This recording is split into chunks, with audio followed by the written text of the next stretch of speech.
എന്ത് ചെയ്യണം, ഐഡൻറ്റിഫൈ ചെയ്യണം. എന്നിട്ട് അതിനെന്ത് ചെയ്യണം, രണ്ടിനെയും നമ്മുടെ അലോക്കേഷൻ ബേസ് അടിസ്ഥാനത്തിൽ എന്ത് ചെയ്യണം, ഒരു അലോക്കേഷൻ റൈറ്റ് കണ്ടെത്തിയിരിക്കണം. ഇതെന്തിനാണ് കണ്ടെത്തുന്നതെന്നല്ലേ, ഇങ്ങനെ ഒരു അലോക്കേഷൻ റൈറ്റ് പെർ യൂണിറ്റ് കണ്ടുപിടിച്ചാൽ മാത്രമാണ് നമുക്ക് എന്ത് ചെയ്യാൻ പറ്റുക, ഒരു പ്രൊഡക്റ്റിൻ്റെ കോസ്റ്റ് നിങ്ങൾക്ക് കിട്ടുന്നത്. സോ ഞാൻ ജസ്റ്റ് ഇവിടെ എങ്ങനെയാണ് അലോക്കേഷൻ റേറ്റ് കാണുന്നത്, എങ്ങനെയാണ് മാനുഫാക്ചറിങ് ഓവർഹെഡ് ബഡ്ജറ്റ് ഉണ്ടാക്കുക എന്നുള്ളതിൻ്റെ ഒരു ഗ്രാഫ് മാത്രമാണ് കൊടുത്തിട്ടുള്ളത്. ഈ യൂണിറ്റുകളുടെ പെർ യൂണിറ്റുകൾ കണ്ടുപിടിക്കുന്നത് എന്തിനാണെന്നുള്ളത് അടുത്ത ബഡ്ജറ്റ് ഉണ്ടാക്കുന്ന സമയത്ത് നിങ്ങൾക്ക് എന്ത് ചെയ്യും, കൃത്യമായിട്ട് മനസ്സിലാവും. സോ മാനുഫാക്ചറിങ് ഓവർഹെഡിൻ്റെ ഒരു എക്സാമ്പിൾ ഞാൻ അവിടെ കൃത്യമായി കൊടുത്തിട്ടുണ്ട്. നമ്മുടെ കമ്പനി മൊത്തമായിട്ട് ഉപയോഗിക്കുന്ന 11,080 ഡയറക്റ്റ് ലേബർ ഹവേഴ്സാണ്. ഈ ലേബർ ഹവേഴ്സിന് വരുന്ന ഓവർഹെഡുകളാണ് നിങ്ങൾക്ക് താഴെ തന്നിരിക്കുന്നത്. ഫിക്സ്ഡ് തന്നിട്ടുണ്ട്. ഫിക്സ്ഡിൽ എന്തൊക്കെ വരുന്നുണ്ട്, ഡിപ്രീസിയേഷൻ 2240 വരുന്നുണ്ട്. സൂപ്പർവൈസറിൻ്റെ സാലറീസും എംപ്ലോയീസിൻ്റെ കോസ്റ്റും എല്ലാം കൂടെ ഒരു 30,000 രൂപ വരുന്നുണ്ട്. പിന്നെ അല്ലറ ചില്ലറ അല്ലേ അതർ ഇൻഡയറക്റ്റ് ഫിക്സ്ഡ് കോസ്റ്റുകൾ എത്ര വരുന്നുണ്ട്, 1,000 വരുന്നുണ്ട്. ടോട്ടൽ ഫിക്സ്ഡ് കോസ്റ്റ് എത്ര വരുന്നുണ്ട്, 33,240 രൂപ വരുന്നുണ്ട്. ഇനി അതുപോലെ വേരിയബിൾ കോസ്റ്റുകളെ കുറിച്ചും പറയുന്നുണ്ട്. വേരിയബിൾ കോസ്റ്റ് എത്ര വരുന്നുണ്ട്, ഇൻഡയറക്റ്റ് മാനുഫാക്ചറിങ് ലേബറിൻ്റെ കോസ്റ്റ് മാത്രം 13,960 രൂപ വരുന്നുണ്ട്. ഓക്കെ, എക്യുപ്മെൻറ്റ് മെയിൻ്റനൻസ് മാത്രം 5,000 വരുന്നുണ്ട്. സപ്ലൈസ് അല്ലാതെ ചില സാധനങ്ങൾ വാങ്ങിയത് 3,200 രൂപ വരുന്നുണ്ട്. ടോട്ടലി വേരിയബിൾ മാത്രം 22,160 രൂപ വരുന്നുണ്ട്. സോ ഫിക്സ്ഡും വേരിയബിളും കൂട്ടിക്കഴിഞ്ഞാൽ നമുക്ക് ടോട്ടൽ മാനുഫാക്ചറിങ് ഓവർഹെഡ് കിട്ടുന്നത് 55,400 ആണ്. സോ 55,400 എന്ന ഓവർഹെഡിനെ നമുക്ക് മൊത്തം വരുന്ന ലേബർ ഹവർ എത്രയാണ്, 11,080 ആണ്. സോ നമുക്ക് എന്ത് ചെയ്യാൻ പറ്റും, അതിൻ്റെ അലോക്കേഷൻ റേറ്റ് കാണാൻ സാധിക്കും അല്ലേ. 55,400 ഡിവൈഡഡ് ബൈ 11,80 അല്ലേ, 11,080 ഹവേഴ്സ് ചെയ്ത് കഴിഞ്ഞാൽ 5 rupees പെർ ഹവർ എന്ന രീതിയിൽ നമുക്ക് എന്ത് കിട്ടും, ഒരു അലോക്കേഷൻ റേറ്റ് കിട്ടും. ഇതുപോലെ നമുക്ക് ഫിക്സ്ഡിന് മാത്രം അലോക്കേഷൻ റേറ്റ് കാണാം, വേരിയബിളിന് മാത്രം വേണ്ടിയിട്ട് എന്ത് ചെയ്യാൻ കിട്ടും, അലോക്കേഷൻ ചെയ്യാൻ സാധിക്കും അല്ലേ. ഇപ്പോൾ 33,240 എന്നുള്ള ഫിക്സ്ഡിൻ്റെ കോസ്റ്റ് ഓൾ ഡിവൈഡഡ് ബൈ നമുക്കുണ്ടായിരുന്ന അലോക്കേഷൻ ബേസ് 11,080 അടിച്ചു കഴിഞ്ഞാൽ നിങ്ങൾക്ക് 3 രൂപ പെർ ഹവർ എന്നുള്ള ഫിക്സ്ഡ് ഓവർഹെഡിൻ്റെ മാത്രം എന്ത് കിട്ടും, അലോക്കേഷൻ റേറ്റ് കിട്ടും. ഇനി അതുപോലെ തന്നെ വേരിയബിൾ ഓവർഹെഡിൻ്റെ മാത്രം അലോക്കേഷൻ റേറ്റ് കിട്ടൂലേ. കാരണം എന്താ, വേരിയബിൾ ഓവർഹെഡിൻ്റെ കോസ്റ്റ് എത്രയുണ്ട്, 22,160 എന്ന് പറയുന്നുണ്ട്. സോ വേരിയബിൾ ഓവർഹെഡിനാവുന്ന മൊത്തം ലേബർ ഹവേഴ്സ് എത്രയാണ്, 11,080 ആണ്. സോ 22,160 ഡിവൈഡഡ് ബൈ 11,080 എന്ന് ചെയ്ത് കഴിഞ്ഞാൽ 2 പെർ ഹവർ, 2 രൂപ per hour variable overhead cost എന്ന് മാത്രം കിട്ടും. സോ 3 രൂപ പെർ ഹവർ ഫിക്സ്ഡ് ഓവർഹെഡ് കോസ്റ്റും 2 രൂപ പെർ വേരിയബിൾ ഓവർഹെഡ് കോസ്റ്റും ടോട്ടൽ മാനുഫാക്ചറിങ് ഓവർഹെഡ് കോസ്റ്റ് എത്രയാണ്, 5 രൂപ പെർ ഹവറാണ് നമുക്ക് വരുന്ന ടോട്ടൽ മാനുഫാക്ചറിങ് ഓവർഹെഡ് കോസ്റ്റുകൾ. അപ്പോൾ നമ്മൾ മാനുഫാക്ചറിങ് ഓവർഹെഡ് കോസ്റ്റ് ബഡ്ജറ്റ് എന്ത് ചെയ്ത് കഴിഞ്ഞു. ഇനി എൻഡിങ് ഇൻവെൻട്രി, ഫിനിഷ്ഡ് ഗുഡ്സുകളുടെയും ഡയറക്റ്റ് മെറ്റീരിയലിൻ്റെയും എൻഡിങ് ഇൻവെൻട്രി ബഡ്ജറ്റുകൾ എങ്ങനെയാണ് ചെയ്യുന്നത് എന്നുള്ളതാണ്. ഈ സമയത്താണ് നമുക്ക് എന്ത് വരുന്നത്, ആ പെർ യൂണിറ്റ് കോസ്റ്റൊക്കെ ഉപയോഗിക്കാൻ വേണ്ടി വരുന്നത്. സോ എൻഡിങ് ഇൻവെൻട്രി എന്തിനു വേണ്ടി ഉണ്ടാക്കുമെന്ന് ചോദിച്ചു കഴിഞ്ഞാൽ അടുത്ത വർഷത്തെ ബഡ്ജറ്റ് ഉണ്ടാക്കുന്ന സമയത്ത് നമുക്ക് കൃത്യമായ ഡീറ്റെയിൽസുകൾ കിട്ടാൻ വേണ്ടിയിട്ടാണ് നമ്മൾ എന്ത് ചെയ്യുന്നത്, എൻഡിങ് ഇൻവെൻട്രി ഉണ്ടാക്കുന്നത്. സോ നമ്മളിപ്പോൾ മുന്നത്തെ ഉപയോഗിച്ച ബഡ്ജറ്റുകളിലൊക്കെ പറഞ്ഞു എൻഡിങ് ഇൻവെൻട്രി ഇത്രയുണ്ട്, എൻഡിങ് ഇൻവെൻട്രിക്ക് ഇത്രയാണ് കോസ്റ്റ് എന്നൊക്കെ പറഞ്ഞു അല്ലേ.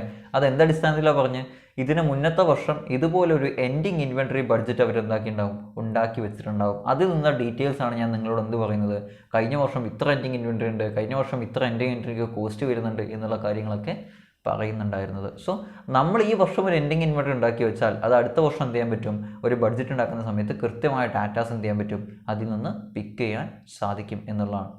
എങ്ങനെ എൻഡിങ് ഇൻവെൻട്രി ഉണ്ടാക്കി വെച്ചിട്ടുള്ളത്, നമ്മൾ ആദ്യം നമ്മളുടെ പ്രൊഡക്റ്റിന് വരുന്ന കോസ്റ്റ് എന്താണോ അത് കൃത്യമായിട്ട് എന്ത് ചെയ്യണം, കാൽക്കുലേറ്റ് ചെയ്യണം എന്നുള്ളതാണ്. ഓക്കെ, സോ എൻഡിങ് ഇൻവെൻട്രി ഉണ്ടാക്കുന്ന സമയത്ത് ആദ്യം നമ്മുടെ ഒരു പ്രൊഡക്റ്റിന് വരുന്ന കോസ്റ്റ് എന്താണ് എന്നുള്ളത് കൃത്യമായിട്ട് കാൽക്കുലേറ്റ് ചെയ്യുന്നുണ്ട്.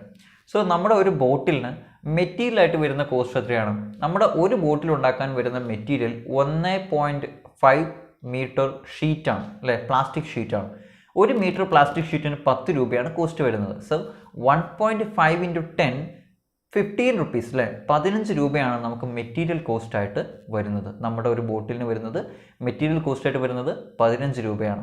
ലേബറായിട്ട് വരുന്നതോ, ഒരു ലേബറിൻ്റെ ഒരു ബോട്ടിൽ ഉണ്ടാക്കാനാവുന്ന ഹവേഴ്സ് എത്രയാണ്, 0.6 ഹവേഴ്സ് ആണ് നമ്മുടെ ഒരു ബോട്ടിൽ ഉണ്ടാക്കാൻ വരുന്ന ഹവർ എന്ന് പറയുന്നത്. നമ്മൾ പെർ ഹവർ ലേബറിന് കൊടുക്കുന്ന റേറ്റ് എത്രയാണ്, 20 രൂപയാണ് അല്ലേ.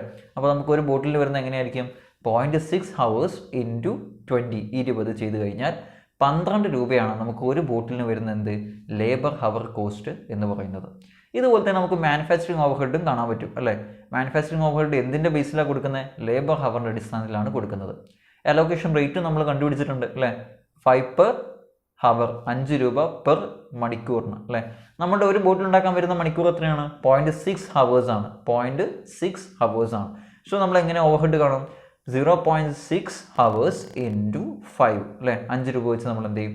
ഇൻറ്റു ഈ സമയത്ത് 3 രൂപയാണ് നമ്മുടെ ഒരു ബോട്ടിൽ വരുന്ന മാനുഫാക്ചറിങ് ഓവർഹെഡ്.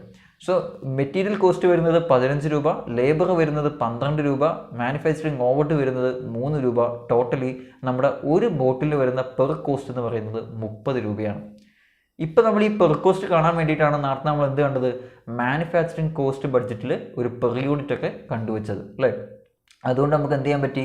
മാനുഫാക്ചറിങ് ഓവർഹെഡ് സിമ്പിളായിട്ട് കാണാൻ സാധിച്ചു. അപ്പോൾ നമ്മളൊരു ബോട്ടിലിന് 30 രൂപ വരും എന്ന് കണ്ടുവച്ചു. ഓക്കെ, ഒരു ബോട്ടിലിന് വരുന്ന തുക 30 രൂപയാണ് എന്ന് കണ്ടുവച്ചു. ഇനി നമുക്ക് നമ്മുടെ മെറ്റീരിയലിൻ്റെ എൻഡിങ് ഇൻവെൻട്രി എത്രയുണ്ട്, ഫിനിഷ്ഡ് ഗുഡ്സുകളുടെ എൻഡിങ് ഇൻവെൻട്രി എത്രയുണ്ട് എന്നുകൂടെ കണ്ടെത്തണം.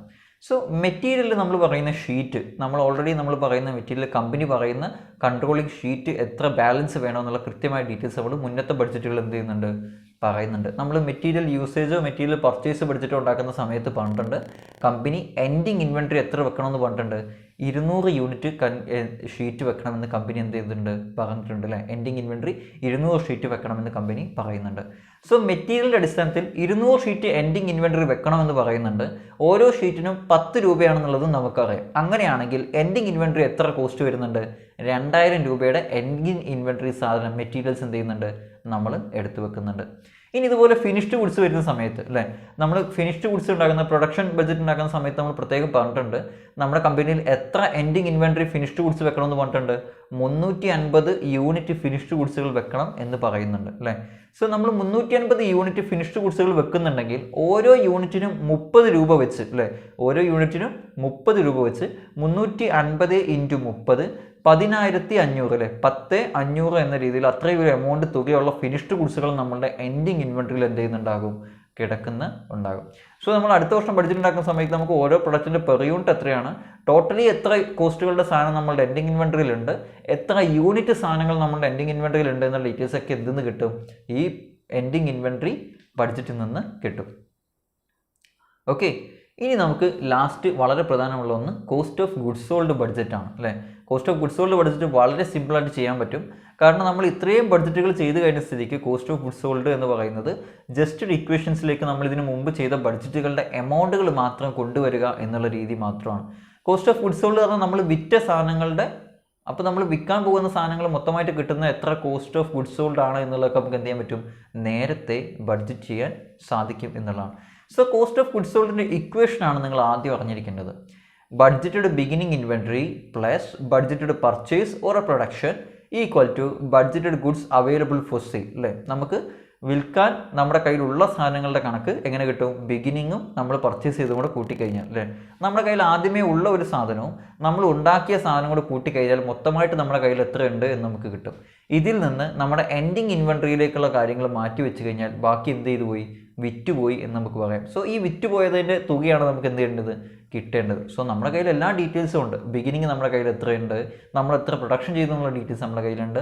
എൻഡിങ് ഇൻവെൻട്രി അല്ലേ, നമ്മൾ ശ്രദ്ധിക്കണം, എൻഡിങ് ഇൻവെൻട്രി ബഡ്ജറ്റ് ഉണ്ടാക്കി തന്നെ എവിടെയൊക്കെയാണ് എൻഡിങ് ഇൻവെൻട്രി എത്രയുണ്ട് എന്നുള്ളത് നമ്മുടെ കയ്യിലുണ്ട്. അങ്ങനെയാണെങ്കിൽ കോസ്റ്റ് ഓഫ് ഗുഡ്സ് സോൾഡ് നമുക്ക് കിട്ടൂലേ? കിട്ടും. സോ അതെങ്ങനെയാണെന്നുള്ളതിൻ്റെ ഗ്രാഫാണ് ആ കൊടുത്തിട്ടുള്ളത്. ഇത് ഫസ്റ്റ് ഇതിൽ കൊടുത്തിട്ടുള്ളത് ബിഗിനിങ് ഇൻവെൻട്രിൻ്റെ ഡീറ്റെയിൽസ് ആണ്. ഓക്കെ, നമ്മൾ ആദ്യമേ പറഞ്ഞു നമ്മുടെ കയ്യിലുണ്ടായിരുന്ന ബോട്ടിൽസ് എത്ര ബിഗിനിങ് ഉണ്ടായിരുന്നു? 300 ബോട്ടിൽസ് നമ്മുടെ കയ്യിലുണ്ടായിരുന്നു. ആ 300 ബോട്ടിൽസ് എത്രയായിരുന്നു പെർ കോസ്റ്റ് എന്നുള്ളത് ആദ്യം കൊടുത്തിട്ടില്ല. ഞാൻ ഇവിടെ പറയാണ്, നമ്മുടെ കയ്യിൽ കഴിഞ്ഞ വർഷം ഉണ്ടായിരുന്ന ബോട്ടിൽസിൻ്റെ വില 28 രൂപയാണ്. ഓക്കെ, കഴിഞ്ഞ വർഷം ഉണ്ടായിരുന്ന ബോട്ടിൽസിൻ്റെ വില 28 രൂപയാണ്. സോ ബിഗിനിങ് ഇൻവെൻട്രി കൊടുക്കുന്ന സമയത്ത് നിങ്ങളുടെ കയ്യിൽ ആദ്യമേ ബിഗിനിങ് ആയിട്ടുള്ളത് 300 ബോട്ടിൽസ് ആണ്. ഇത് നിങ്ങളുടെ പ്രൊഡക്ഷൻ ബഡ്ജറ്റ് ഉണ്ടാക്കുന്ന സമയത്ത് നിങ്ങൾക്ക് ആ ഡീറ്റെയിൽസ് അവിടെ നിന്ന് കിട്ടും. ഓക്കെ, 300 ബോട്ടിൽസ് നിങ്ങൾക്ക് എന്തുണ്ട്? നിങ്ങളുടെ കയ്യിൽ ബിഗിനിങ് ആയിട്ടുണ്ട്.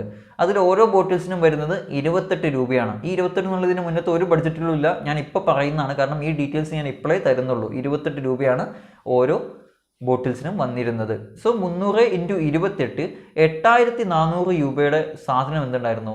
നമ്മുടെ കയ്യിൽ ബിഗിനിങ് ആയിട്ട് ഉണ്ടായിരുന്നു. ഇനി ഈ പ്രാവശ്യം നമ്മൾ പ്രൊഡക്ഷൻ എത്ര ചെയ്തു എന്നുള്ളത് നോക്കാം. എത്ര പ്രൊഡക്ഷൻ ചെയ്തു? 4050 യൂണിറ്റ് നമ്മൾ എന്ത് ചെയ്തു? പ്രൊഡക്ഷൻ ചെയ്തു. ഓരോ പ്രൊഡക്ഷൻ യൂണിറ്റുകളുടെയും കോസ്റ്റ് എത്രയാണ്? 30 രൂപയാണ്. സോ 4050 യൂണിറ്റ് നമ്മൾ 30 രൂപക്കാണ് ഓരോന്നും ഉണ്ടാക്കിയതെങ്കിൽ നമുക്ക് എത്ര മൊത്തമായിട്ട് വരുന്ന കോസ്റ്റ്? 1,21,500 രൂപയുടെ സാധനം അല്ലേ? 1,21,500 രൂപയുടെ സാധനം നമ്മൾ എന്ത് ചെയ്തിട്ടുണ്ട്?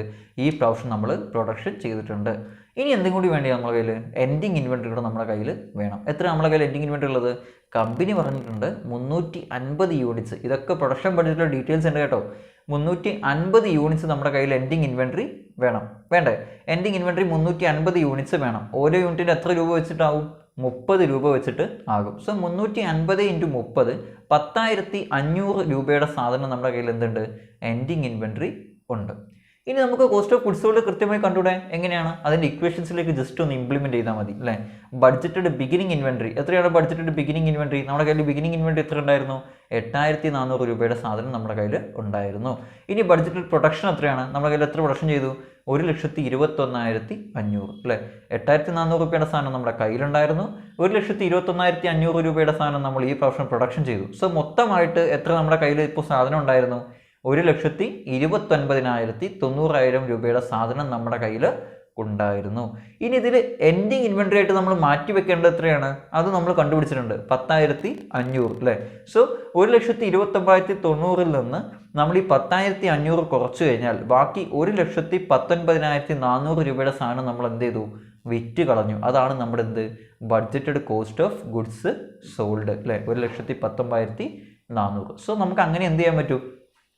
ബഡ്ജറ്റ് ചെയ്തിരിക്കുന്ന കോസ്റ്റ് ഓഫ് ഗുഡ്സ് സോൾഡിനെ നമുക്ക് എന്ത് ചെയ്യാൻ പറ്റും? കാൽക്കുലേറ്റ് ചെയ്യാൻ സാധിക്കും.